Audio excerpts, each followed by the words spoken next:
Alhamdulillah, Alhamdulillah, summa Alhamdulillah. Wa innal hamdalillah nahmaduhu wa nasta'inuhu wa nastaghfiruh wa na'udzu billahi min syururi anfusina wa min sayyiati a'malina. May yahdihillahu fala mudilla lahu wa may yudlilhu fala hadiya lahu.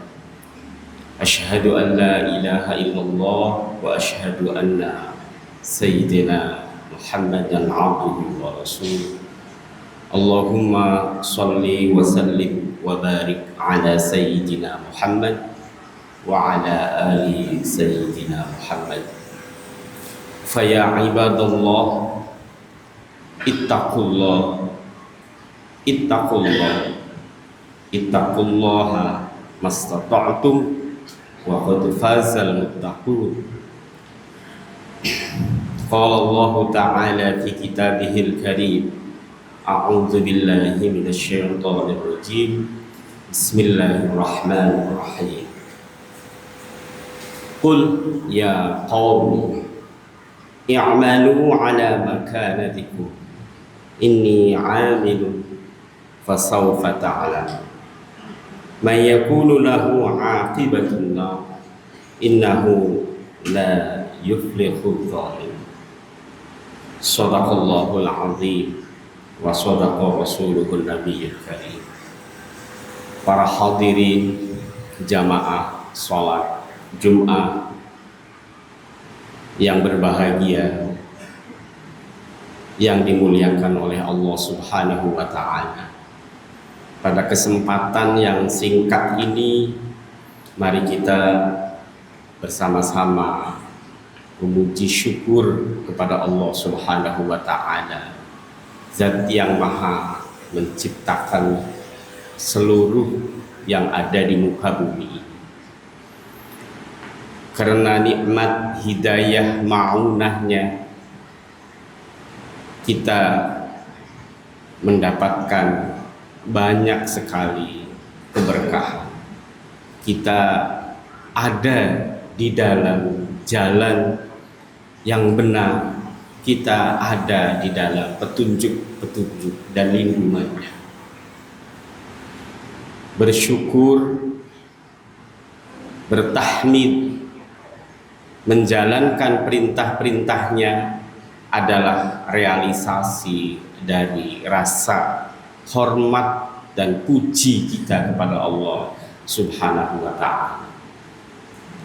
Sholawat serta salam juga selalu mesti kita sanjungkan kepada Nabi Muhammad sallallahu alaihi wasallam, Nabi besar, Nabi agung, Nabi akhir zaman, yang memberikan jalan penerangan yang detail tentang prinsip-prinsip kebenaran dalam kehidupan melalui Al-Quran, Sunnah, dan para pengikut-pengikutnya.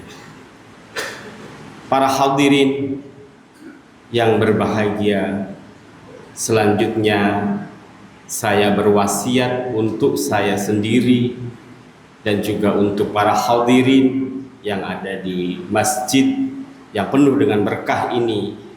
Mari kita selalu berkomitmen menjaga keteguhan kita untuk selalu menjalankan prinsip-prinsip keyakinan-keyakinan yang hak yang diperintahkan oleh Allah Subhanahu wa ta'ala. Dan pada saat yang sama kita juga menjauhi hal-hal yang memang tidak dibenarkan di dalam agama. Prinsip takwa ini adalah prinsip kehidupan kita yang terus harus kita pegang. Bukan semata-mata untuk masuk surga para hadirin.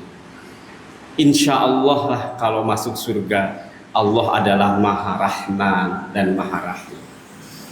Tetapi yang paling penting bahwa ketakwaan itu adalah menjadi jalan, menjadi guidance, menjadi arahan yang paling asasi di dalam setiap langkah-langkah kehidupan, setiap tarikan nafas kita dalam kehidupan.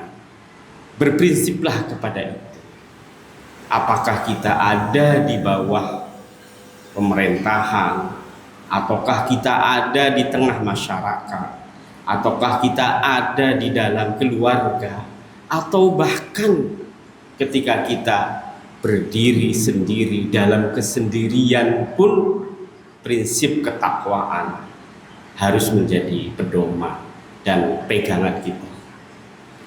Para hadirin jamaah sholat Jumat yang berbahagia, hari ini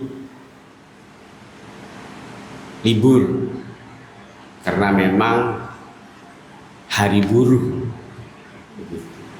May Day. Di antara kita atau saya sendiri atau kita semua mungkin adalah bagian dari buruh itu.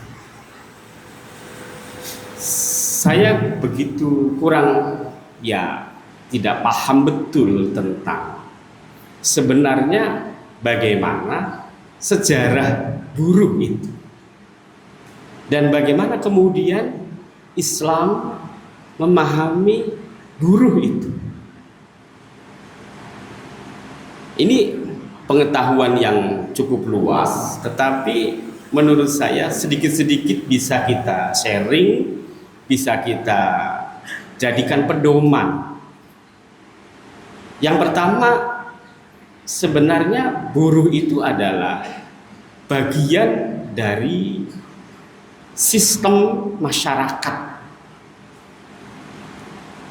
Artinya,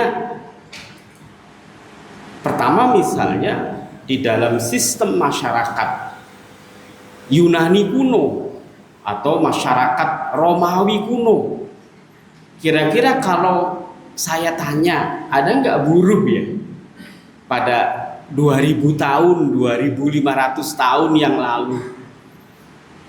Begitu. Atau mungkin paling dekat di era Majapahit lah begitu. Tapi saya kira yang dari paling klasik, maka salah satu jawabannya waktu itu dimensi perburuan atau buruh itu direpresentasikan dalam sistem perbudakan.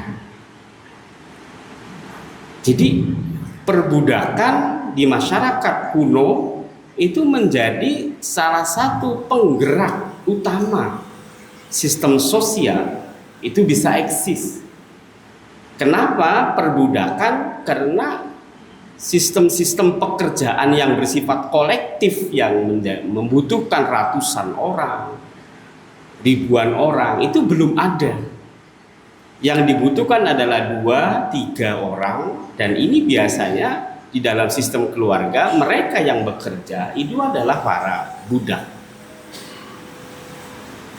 Nah, di dalam era keislaman perbudakan ini semakin dikikis. Pola-pola perbudakan dikikis sedikit demi sedikit. Kemudian di dalam Islam muncul konsep yang sangat luas, yakni muamalat.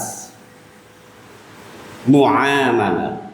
Jadi muamalat itu bukan sekedar sistem jual beli atau perdagangan, tetapi seluruh sistem yang berkaitan dengan proses interaksi sosial yang diatur sedemikian rupa dalam, katakanlah, mekanisme sosial yang berlaku pada waktu itu.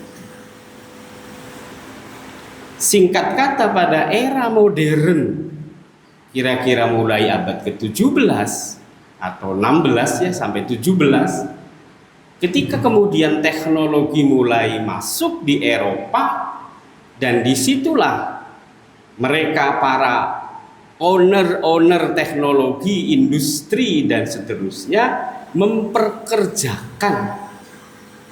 Tetapi mereka sudah tidak menggunakan istilah budak, meskipun pada awalnya tetap budak. Apa yang mereka kerjakan ketika membangun Amerika pada abad ke-17, 18, itu ya budak-budak dari Afrika. Belum digadakan buruh abad ke-17. Ya, nah, jadi sebenarnya perburuan itu, maaf, saya tidak mengatakan jelek atau baik, itu lahir dari tradisi perkembangan industri dan modernisme Eropa abad ke-18, di mana sistem kapitalisme itu menjadi fondasi dalam, ya katakanlah, kehidupan ataupun prinsip ekonomi mereka. Sehingga tenaga itu dihitung untuk menjadi bagian dari keuntungan, sementara modal, seluruh aspek di dalam modal itu miliknya para penguasa atau pemilik modal atau pemilik industri itu sendiri. Nah, dengan demikian para hadirin, kalau kita mengeksplorasi nilai-nilai muamalah di dalam Islam, di dalam agama, maka sebenarnya ada celah-celah yang lebih positif di dalam konteks bagaimana masyarakat memperkerjakan anggota masyarakat yang lain dalam sebuah industri ataupun di dalam sebuah pekerjaan.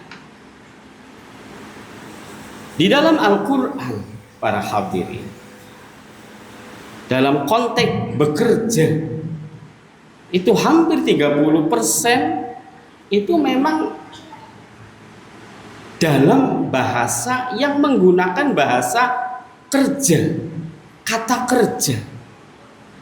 Artinya Al-Quran itu aktif untuk selalu bagaimana orang-orang muslim melakukan produksi dan reproduksi pekerjaannya, atau dalam bahasa yang sangat nggak enak tadi, buruh tadi, itu dalam banyak aspek.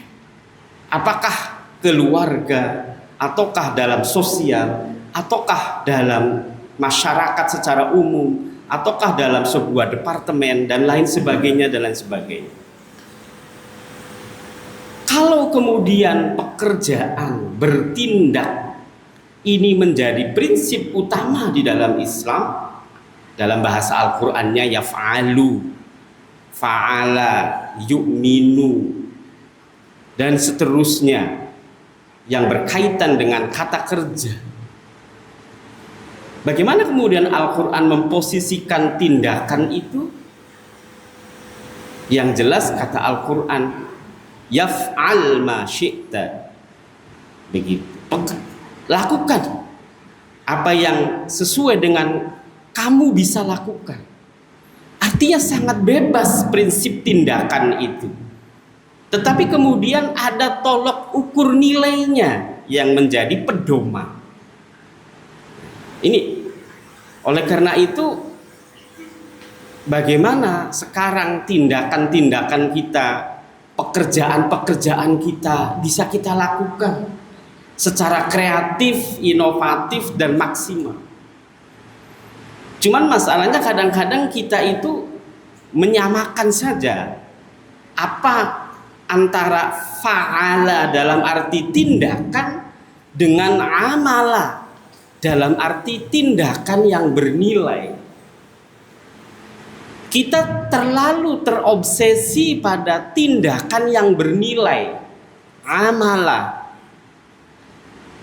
sehingga kadang-kadang tindakan dalam arti substansinya itu menjadi tidak maksimal. Kita bekerja di kantor dari pagi sampai sore, prinsipnya bekerja juga gajinya sekian, nggak bekerja juga gajinya sekian. Di mana-mana tuh prinsip seperti itu. Ya bekerja yang penting kan niatnya. Tapi piring itu masih kotor, nggak dikerjakan, nggak dibersihkan. Jadi tindakan-tindakan yang substantif, yang bersifat praksis ini kadang-kadang kita menyepelekan. Kita sering mengasosiasikan tindakan-tindakan pekerjaan kita itu dalam konteks pahalanya ada enggak, nilainya ada enggak, berapa upahnya. Mari Bapak Ibu, jangan dulu berpikir pahalanya berapa, seperti apa, tetapi tindakan konkret kita bahwa masyarakat muslim memiliki etos kerja yang baik, yang benar, yang lebih, itulah modal kemajuan umat Islam yang akan datang. Dalam konteks bagaimana kita memaksimalkan energi, potensi, tindakan dalam arti pekerjaan-pekerjaan yang bisa dilakukan dan dilakukan secara maksimal dan benar sesuai dengan prinsip-prinsip yang ada, itu yang harus kita lakukan hari ini dan PR pekerjaan kita hari ini. Kalau tidak, dalam konteks pekerjaan kita sebagai buruh tetap ditindas, dalam konteks kita pekerjaan sebagai seorang muslim kita juga tidak maksimal karena hanya mengharapkan pahala atau mengharapkan nilai yang etosnya kita itu Masya Allah masih kurang maksimal. Ini mungkin kritik dari kita semua untuk kita semua. Mudah-mudahan ada manfaatnya. Barakallahu li wa lakum wa akhiru da'wana alhamdulillahi rabbil alamin.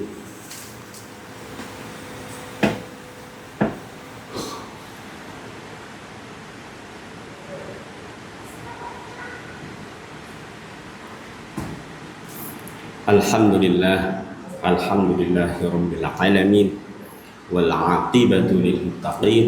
Asyhadu an la ilaha illallah wahdahu la syarika lah, wa asyhadu anna sayyidana Muhammadan abduhu wa rasuluhu la nabiyya ba'dah.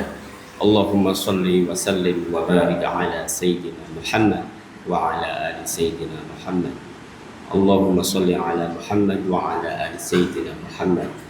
Inna Allaha wa malaikatahu yusalluna 'alan nabi ya ayyuhalladzina amanu sallu 'alaihi wa sallimu taslima. Allahumma ighfir lil muslimina wal muslimat wal mu'minina wal mu'minat al ahya'i minhum wal amwat. Allahumma a'inna 'ala dzikrika wa syukrika wa husni 'ibadatik. Rabbana atina fid dunya hasanah wa fil akhirati hasanah wa qina adzabannar wa qina adzabannar wa qina adzabannar walhamdulillahi rabbil alamin.